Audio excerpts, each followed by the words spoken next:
ষড়যন্ত্র ব্যর্থ করে দেওয়ার ঘোষণা খালেদা জিয়ার। জাতীয় নির্বাচনের আগে স্থানীয় সরকার নির্বাচন হলে স্বৈরাচারের দোসররা পুনর্বাসিত হবে, তারেক রহমানের মন্তব্য।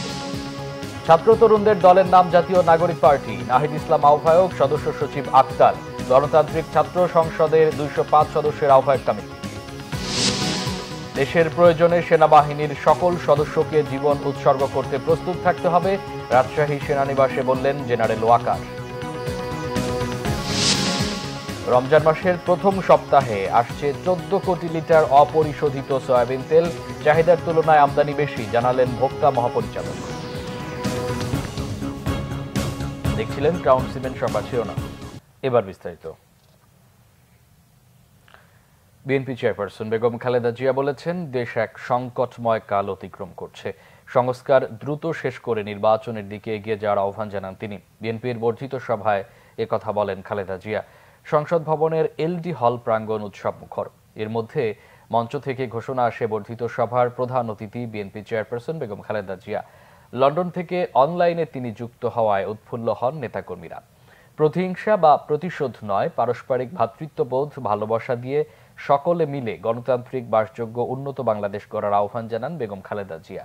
সংকট উত্তরণে দ্রুত নির্বাচন দেওয়ার আহ্বান জানান বিএনপি চেয়ারপারসন।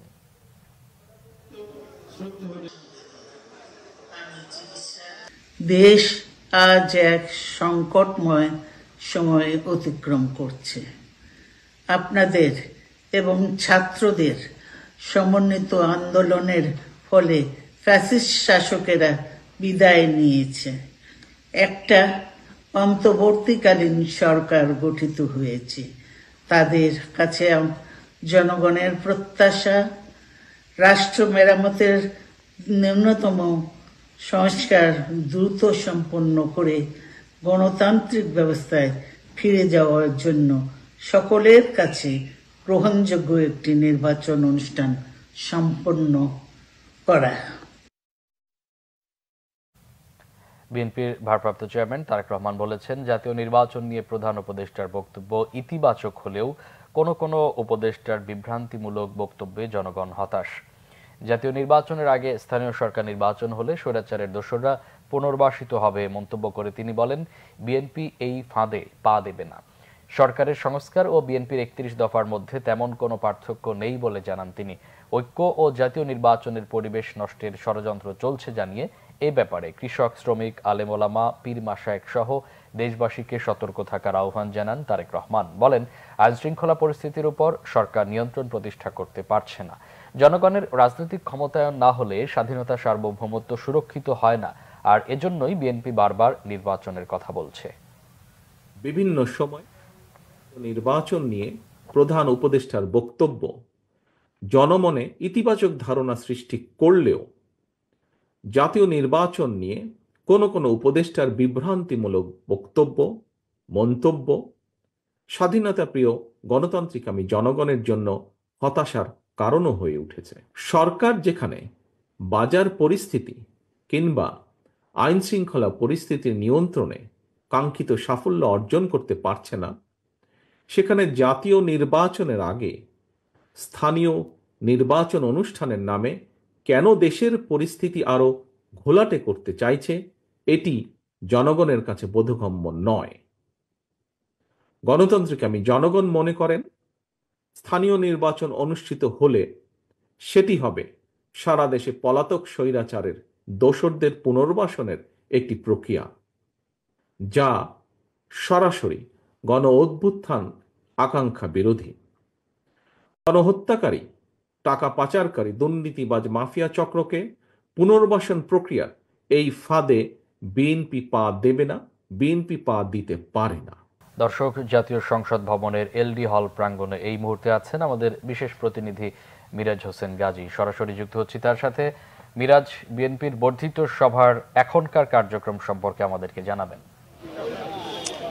মামুন, বিএনপির বর্ধিত সভায় এখনকার কার্যক্রম হচ্ছে যে রুদ্ধদ্বার সেশনটি যেটি চলছিল, অর্থাৎ বিএনপির যেই জেলা, উপজেলা, পৌরসভা থেকে যেই নেতারা এসেছিলেন সেই নেতারা তাদের যে বক্তব্য সেই বক্তব্যটি কিন্তু তারা রাখছেন ভেতরে, এখনো সেটি চলছে। অর্থাৎ সেই দুপুরের পর থেকে যে শুরু হয়েছে রুদ্ধদ্বার যে সেশনটি এলডি হলের ভেতরে, এবং গণমাধ্যম কর্মীরা আমরা বাইরে অবস্থান করছি তখন থেকেই নেতারা এর মধ্যে অনেকেই বাইরে আসছেন, তাদের অনেকের সাথে কথা বলেছি। তারা যেটি জানিয়েছেন যে তাদের তৃণমূলের যে রাজনৈতিক বাস্তবতা, একই সাথে আগামী নির্বাচন এবং নির্বাচন ছাড়াও অন্যান্য সময় বিগত দিনগুলোতে যে আন্দোলন সংগ্রাম এবং দলের নেতাদের মধ্যে যেই অভ্যন্তরীণ নানা বিষয় আছে সেই বিষয়গুলো অনেকেই সেখানে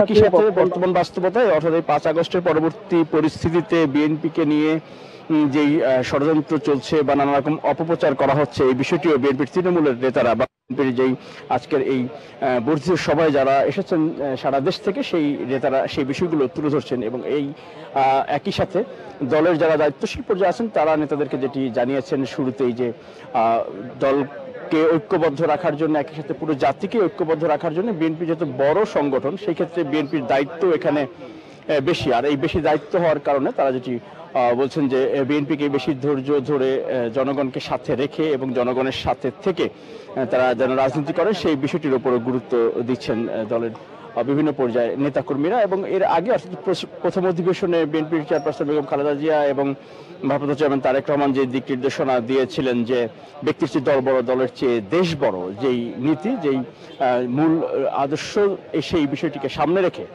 দলের তৃণমূলের নেতাদেরকেও কাজ করে যাওয়ার জন্য নির্দেশনা দিচ্ছে, এবং সেই বিষয়টি সামনে রেখে তারা আলোচনা করছেন এই সেশনে। মামুন, এই ছিল আমার কাছে আসলে বিএনপির এই বর্ধিত সভার সবশেষ খবরাখবর। মিরাজ, আপনাকে অসংখ্য ধন্যবাদ।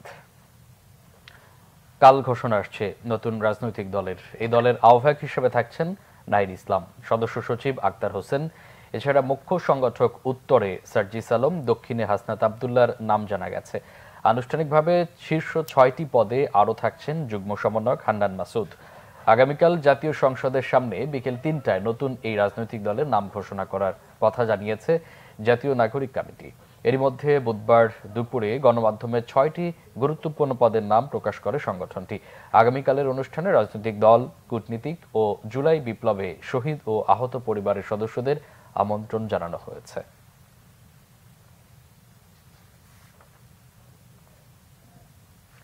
$205 সদস্য বিশিষ্ট পূর্ণাঙ্গ কেন্দ্রীয় আহ্বায়ক কমিটি ঘোষণা করেছে বাংলাদেশ গণতান্ত্রিক ছাত্র সংসদ।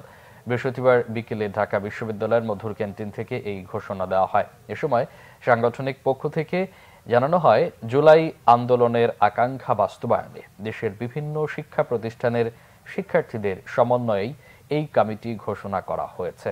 সেই সাথে কমিটি ঘোষণা নিয়ে গতকালের অনাকাঙ্ক্ষিত ঘটনার তদন্তে 3 সদস্য কমিটি গঠন করা হয়েছে। এর আগে বুধবার 6 সদস্য বিশিষ্ট কেন্দ্রীয় আহ্বায়ক কমিটি ঘোষণা করেছিল সংগঠনটি। সে সময় কমিটি ঘোষণা নিয়ে বিশৃঙ্খলা দেখা দেয়। বুধবার কমিটি গঠনের সময় বেসরকারি বিশ্ববিদ্যালয়ের শিক্ষার্থীদের পক্ষ থেকে ঢাকা বিশ্ববিদ্যালয়ের শিক্ষার্থীদের বিরুদ্ধে বৈষম্য ও সিন্ডিকেটের অভিযোগ তুলে বিক্ষোভ প্রদর্শন করা হয়। এ নিয়ে দুই পক্ষের মধ্যে হাতাহাতির ঘটনাও ঘটে। গতকাল যে ঐতিহাসিক মুহূর্ত, সেই ঐতিহাসিক মুহূর্তে আমরা মধুর ক্যান্টিনে আমাদের ছাত্র সংগঠনের ঘোষণাপত্র ঘোষণা করা হয়েছিল, কিন্তু সেখানে কিছু অনাকাঙ্ক্ষিত ঘটনা ঘটে। সেই অনাকাঙ্ক্ষিত ঘটনার জন্য আমরা দুঃখ প্রকাশ করছি। আমরা কিন্তু কমিটি ঘোষণার আগেই আসলে এই পরিস্থিতিটা করার চেষ্টা করা হয়। তবে প্র্যাকটিক্যালি যে বিষয়টি হয়েছে, আমরা কিন্তু এখানে বাংলাদেশের যে বিশ্ববিদ্যালয়গুলোতে রাজনৈতিকভাবে সচেতন বিশ্ববিদ্যালয় থেকে শুরু করে আমাদের এখানের যে পাবলিক বিশ্ববিদ্যালয়, প্রাইভেট বিশ্ববিদ্যালয়, কলেজ, মাদ্রাসা, ধর্মবর্ণ নির্বিশেষে কিন্তু আমরা আমাদের পূর্ণাঙ্গ কমিটির তালিকাটি করি। নির্বাচন কমিশনের প্রধান লক্ষ্যই এখন সংসদ নির্বাচন। স্থানীয় নির্বাচনের চিন্তা নেই জানিয়েছেন কমিশনার আব্দুর রহমান এল মাসুদ। দুপুরে ঢাকার ধামরাই উপজেলা নির্বাচন অফিস পরিদর্শন শেষে সাংবাদিকদের তিনি একথা বলেন। স্থানীয় নির্বাচন আগে করার জন্য সরকারের কাছ থেকে কোনো অনুরোধ আসেনি বলেও জানান এই নির্বাচন কমিশনার। তাছাড়া স্থানীয় নির্বাচন আগে করলে জাতীয় সংসদ নির্বাচন ডিসেম্বরের মধ্যে করা অসম্ভব বলেও মনে করেন তিনি। পরে স্থানীয় পৌর এলাকার মুন্নু কমিউনিটি সেন্টারে ধামরাই উপজেলা আন্তঃ স্কুল ও মাদ্রাসার বার্ষিক বিতর্ক প্রতিযোগিতায় মেধাবী শিক্ষার্থীদের পুরস্কার বিতরণ ও আলোচনা অনুষ্ঠানে যোগ দেন আব্দুর রহমান এল মাসুদ। আমাদের টার্গেট হচ্ছে, মেইন ফোকাস হচ্ছে সংসদ নির্বাচন। আমরা এটা নিয়ে এখন নিয়েছি, আমাদের ভোটার হালনাগাদ করা হচ্ছে, ভোটার লিস্ট, এবং সেই ভোটার লিস্টও আমাদের জুনের মধ্যে সেটা চূড়ান্ত হয়ে যাবে। কাজেই জুনের পরে যদি ডিসেম্বরে করতে হয় তাহলে আমাদেরকে অক্টোবরের নভেম্বরের মধ্যে আমাদের শিডিউল ঘোষণা করতে হবে। সেনাবাহিনী প্রধান জেনারেল ওয়াকারুজ্জামান বলেছেন, দেশের প্রয়োজনে সেনাবাহিনীর সকল সদস্যকে স্বতঃস্ফূর্তভাবে দায়িত্ব পালন এবং জীবন উৎসর্গ করতে প্রস্তুত থাকতে হবে। বৃহস্পতিবার সকালে রাজশাহী সেনানিবাসের প্যারেড গ্রাউন্ডে বাংলাদেশ ইনফ্যান্ট্রি রেজিমেন্টাল সেন্টারে 7ম কর্নেল অব দি রেজিমেন্ট এর অভিষেক অনুষ্ঠানে তিনি এই কথা বলেন। এর মধ্য দিয়ে সেনাবাহিনী প্রধান বাংলাদেশ ইনফ্যান্ট্রি রেজিমেন্টাল সেন্টারের অভিভাবকত্ব গ্রহণ করলেন। ওয়াকারুজ্জামান জানান, ইনফ্যান্ট্রি রেজিমেন্ট 1971-এর পর থেকেই দায়িত্বশীলতার সঙ্গে তাদের দায়িত্ব পালন করে যাচ্ছে। আধুনিক যুগোপযোগী প্রশিক্ষণের মাধ্যমে একবিংশ শতাব্দীর চ্যালেঞ্জ মোকাবেলায় সদা প্রস্তুত থাকতে রেজিমেন্টের সব সদস্যদের প্রতি আহ্বান জানান তিনি। এর আগে রাজশাহী সেনানিবাসের প্যারেড গ্রাউন্ডে সেনাপ্রধান পৌঁছালে তাকে প্রচলিত সামরিক রীতি অনুযায়ী আনুষ্ঠানিকভাবে অভিবাদন জানানো হয়। পরে সেনাবাহিনীর প্রধানকে কর্নেল র্যাঙ্ক ব্যাচ পরিয়ে দেওয়া হয়। কর্নেল অব দি রেজিমেন্ট হিসাবে আমি বাংলাদেশ ইনফ্যান্ট্রি রেজিমেন্টের প্রত্যেকটি সদস্যকে পেশাদার ও সুপ্রশিক্ষিত হিসাবে গড়ে তুলতে সর্বদা বদ্ধপরিকর। পেশাগত দক্ষতার পাশাপাশি একটা সুন্দর জীবনমানও আমাদের সকলের কাম্য। আমি যে কোনো কন্ডালমুখী কার্যক্রম বাস্তবায়নের জন্য সর্বদা সচেষ্ট থাকব ইনশাআল্লাহ। এই বিষয়ে আমি রেজিমেন্টের সকল সদস্যদের সহযোগিতা কামনা করছি। আমি আশা করব বাংলাদেশ ইনফ্যান্ট্রি রেজিমেন্টের প্রতিটি সদস্য তাদের উপর অর্পিত দায়িত্ব সর্বোচ্চ শৃঙ্খলা এবং পেশাদারিত্বের সাথে পালন করবে। এই রেজিমেন্টের প্রতিটি সদস্য দেশের যে কোনো প্রয়োজনে স্বতঃস্ফূর্তভাবে দায়িত্ব পালন করবে এবং প্রয়োজনে নিজেদের জীবন উৎসর্গ করতে প্রস্তুত থাকবে। রমজান মাসের প্রথম সপ্তাহে চট্টগ্রাম বন্দরে আমদানি হচ্ছে 14 কোটি লিটার অপরিশোধিত সয়াবিন তেল। আর্জেন্টিনা সহ একাধিক দেশ থেকে ট্যাঙ্কারে আসছে এসব তেল। কারখানায় পরিশোধন শেষে বাজারজাত করা হলে সয়াবিন তেলের সংকট কেটে যাবে বলে আশা সংশ্লিষ্টদের। বন্দর কর্তৃপক্ষ ও আমদানিকারকরা জানান, এক সপ্তাহের ব্যবধানে বন্দরে 5টি ট্যাঙ্কারে আমদানি হয়েছে 8.5 কোটি লিটার সয়াবিন তেল। আর রোজা শুরুর প্রথম সপ্তাহের মধ্যে 4টি ট্যাঙ্কারে আসবে আরও 51,000 মেট্রিক টন তেল। টিকে গ্রুপের পরিচালক শফিউল আথার জানান, 15,000 টন সয়াবিন তেল নিয়ে বন্দরে পৌঁছেছে এমটি অ্যাভেক্স নামের ট্যাঙ্কার। সব মিলিয়ে 3টি ট্যাঙ্কারে প্রতিষ্ঠানটি আমদানি করেছে 43,000 মেট্রিক টন তেল। খালাস শেষে চলছে দ্রুত পরিশোধনের প্রক্রিয়া। পরিশোধন শেষে তেল বাজারজাত করা হলে সংকট কেটে যাওয়ার কথা জানান তিনি। এদিকে রমজানে 3 লাখ মেট্রিক টন সয়াবিন তেলের চাহিদার বিপরীতে 3,89,000 মেট্রিক টন আমদানি হয়েছে জানিয়েছে ভোক্তা অধিকার সংরক্ষণ অধিদপ্তর। তবে প্রতিষ্ঠানটির মহাপরিচালক মোহাম্মদ আলিম আক্তার খান জানিয়েছেন, বাড়তি থাকার পরও সয়াবিন তেলের বাজারে অস্বস্তি রয়েছে। রাজধানীতে টিসিবি ভবনে রমজান উপলক্ষে করা সংবাদ সম্মেলনে ভোক্তা অধিকার সংরক্ষণ অধিদপ্তরের মহাপরিচালক বলেন, শুধু সরবরাহকারী প্রতিষ্ঠান নয়, ভোজ্য তেলের সরবরাহ ঘাটতির জন্য বিক্রেতারাও দায়ী। এজন্য বাজার তদারকিতে টিমের কার্যক্রম বাড়ানো হয়েছে।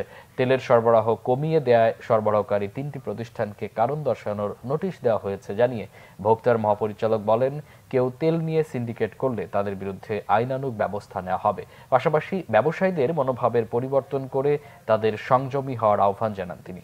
রমজান কেন্দ্রিক সব ধরনের পণ্যের পর্যাপ্ত সরবরাহ আছে বলেও জানিয়েছে ভোক্তা অধিকার সংরক্ষণ অধিদপ্তর।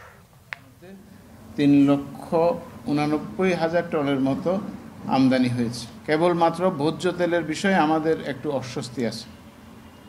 তা হলো, পর্যাপ্ত পরিমাণে ভোজ্য তেল আমদানি হলেও আমরা দেখতে পাচ্ছি কিছু ব্যবসায়ীর মাঝে বাজারে তেল সরবরাহের কৃত্রিম সংকট সৃষ্টির প্রবণতা রয়েছে বলে মনে হচ্ছে।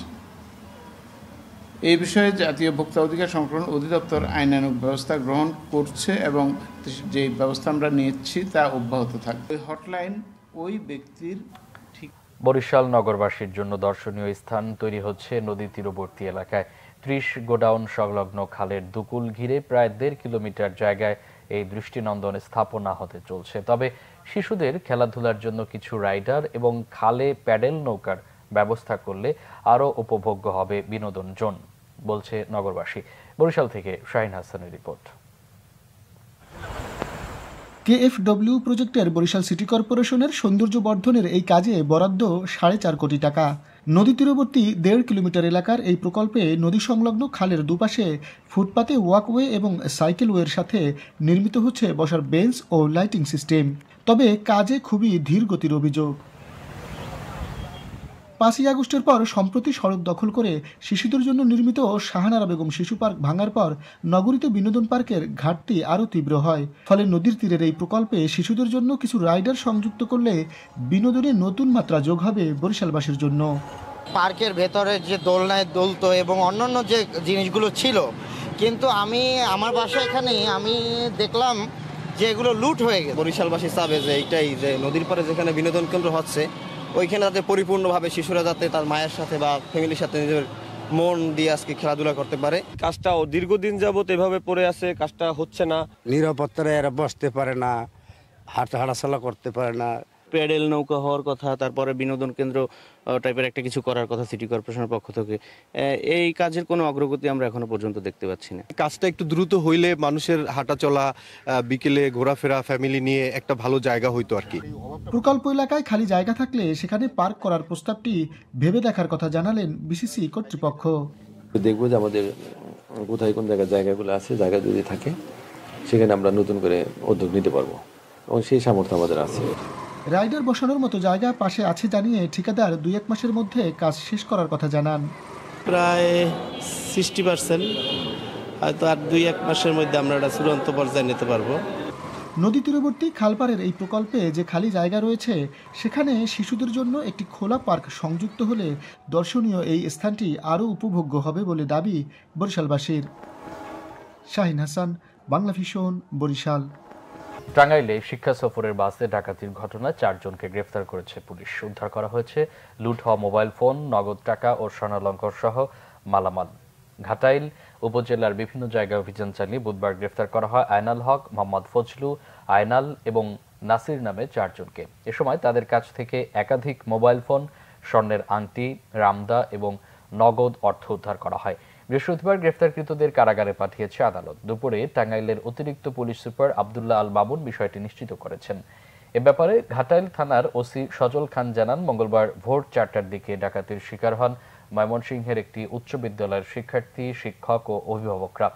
এ সময় নগদ 1.5 লাখ টাকা, 1 ভরি স্বর্ণ, 10টি স্মার্টফোন লুট করে নিয়ে যায় ডাকাতরা। চট্টগ্রাম বন্দরের বহির্নোঙরে বিদেশি জাহাজ থেকে লাইটার জাহাজে আমদানি পণ্য লোড করার পর 72 ঘন্টার মধ্যে বন্দর সীমানা ছাড়তে নির্দেশনা জারি করেছে বন্দর কর্তৃপক্ষ। রাষ্ট্রীয় প্রয়োজন এবং বাজারে দ্রব্যমূল্য স্থিতিশীল রাখতে এই বিজ্ঞপ্তি জারি করেছে তারা। চট্টগ্রাম বন্দর কর্তৃপক্ষের ডেপুটি কনজারভেটরের সই করা বিজ্ঞপ্তিতে বলা হয়েছে, পবিত্র রমজান মাসে নিত্যপণ্য সহ সকল পণ্যের সাপ্লাই চেইন ঠিক রাখা, বাজারে দ্রব্যমূল্য স্থিতিশীল রাখা এবং চট্টগ্রাম বন্দরের কার্যক্রম নিরবিচ্ছিন্ন রাখা ও নিরাপদ নৌ চলাচলের স্বার্থে মালামাল লোড করার পর লাইটার জাহাজগুলোকে 72 ঘন্টার মধ্যে বন্দর সীমানা ত্যাগ করার নির্দেশনা দেওয়া হলো। অন্যথায় আইনানুগ ব্যবস্থা নেওয়া হবে বলে জানিয়েছে বিজ্ঞপ্তিতে। বিজ্ঞপ্তিতে আরো বলা হয়, চট্টগ্রাম বন্দরের বহির্নোঙরে মাদার ভেসেল থেকে পণ্য বোঝাই করার পর লাইটার জাহাজগুলো যৌক্তিক কারণ ছাড়াই পোর্ট লিমিটের মধ্যে বিভিন্ন জায়গায় দিনের পর দিন অবস্থান করে, যা পণ্য সরবরাহ ব্যবস্থা এবং সাধারণ জনগণের উপর বিরূপ প্রভাব ফেলে। বাজারে পণ্যের কৃত্রিম সংকট তৈরি হয়। নারায়ণগঞ্জের সোনারগাঁয়ে বেড়ানো শেষে বাড়ি ফেরার পথে ঢাকা চট্টগ্রাম মহাসড়কে বাসের ধাক্কায় মোটরসাইকেল আরোহী 2 বন্ধু নিহত হয়েছেন। বুধবার রাতে মহাসড়কের টিপুরদি এলাকায় এই দুর্ঘটনা ঘটে। নিহত 2 বন্ধুর মধ্যে নাম টুটুল ও হাবিব। রাজধানীর নন্দীপাড়া এলাকার বদিউজ্জামানের ছেলে টুটুল একজন ব্যবসায়ী এবং একই এলাকার আব্দুল বাতেনের ছেলে হাবিব ফিনল্যান্ড প্রবাসী। পুলিশ জানায়, 2 বন্ধু মোটরসাইকেলে চড়ে সোনারগাঁয়ে বেড়াতে যান। সোনারগাঁ ঘুরে রাতে বাড়ি ফেরার পথে মহাসড়কের টিপুরদি এলাকায় ইউটার্ন নেওয়ার সময় পেছন থেকে আসা একটি বাস ধাক্কা দেয়। এতে মোটরসাইকেল আরোহী হাবিব ঘটনাস্থলে এবং হাসপাতালে নেওয়ার পর অপর বন্ধু টুটুল মারা যান। খবর পেয়ে পুলিশ ঘটনাস্থল থেকে মরদেহ উদ্ধার করে। দেশের বিভিন্ন জায়গার আরো কিছু খবর নিয়ে এবার একটা ডেস্ক রিপোর্ট। ময়মনসিংহের ঈশ্বরগঞ্জ উপজেলা বিএনপির নবগঠিত কমিটির আহ্বায়ককে গণসংবর্ধনা দেয়া হয়েছে। চর নিকলা স্কুল মাঠে এতে উপস্থিত ছিলেন উপজেলা পৌর ও অঙ্গ সহযোগী সংগঠনের নেতাকর্মীরা।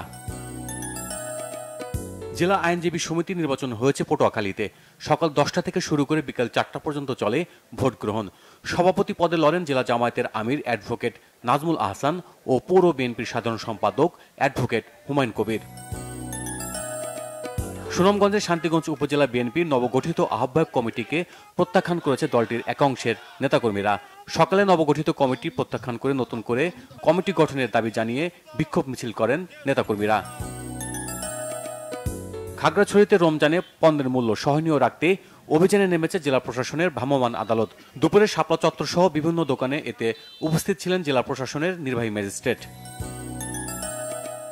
শ্রম ও কর্মসংস্থান মন্ত্রণালয়ের সচিব AHM শফিকুজ্জামান বলেছেন, প্রত্যন্ত অঞ্চল বলতে কিছু নেই, সবাই বৈশ্বিকভাবে সংযুক্ত। তরুণদেরকে উদ্বুদ্ধ করার পাশাপাশি তাদের মধ্যে চেতনাবোধ জাগ্রত করা গেলে ঘুরে দাঁড়াবে বাংলাদেশ। বরিশালে স্থানীয় শিল্পকলা একাডেমিতে তারুণ্যের ভাবনায় কর্মসংস্থান বিষয়ক মত বিনিময় সভায় এসব কথা বলেন শ্রম ও কর্মসংস্থান সচিব। চট্টগ্রামের সাংবাদিকদের সঙ্গে মত বিনিময় সভা করেছে বন্দর কর্তৃপক্ষের chairman rear admiral SM Moniruzzaman. বন্দরের শহীদ ফজলুর রহমান মুন্সি অডিটোরিয়ামে মতবিনিময়কালে তিনি বে টার্মিনাল প্রকল্প নিয়ে কথা বলেন। ফরিদপুরে পানি উন্নয়ন বোর্ডের আওতায় প্রকল্পের উপরে গণশুনানি হয়েছে। চর ভদ্রাসন উপজেলার জাকেরের সুরা এলাকায় এতে প্রধান অতিথি হিসেবে উপস্থিত ছিলেন অতিরিক্ত জেলা প্রশাসক। শহীদ প্রেসিডেন্ট জিয়াউর রহমান স্মৃতি আন্তঃ উপজেলা গোল্ড কাপ ক্রিকেট টুর্নামেন্টের ফাইনাল খেলা হয়েছে নরসিংদীর রায়পুরায়। মাঝেরচর নতুন বাজার মাঠে মাঝেরচরের মামনিক স্পোর্টিং ক্লাবকে হারিয়ে বেকমাবাদ ক্রিকেট একাদশ চ্যাম্পিয়নশিপ অর্জন করে। Bangla vision news desk. সংবাদ শেষ করব গ্রাউন্ড 7 শিরোনামগুলো আরেকবার জানিয়ে।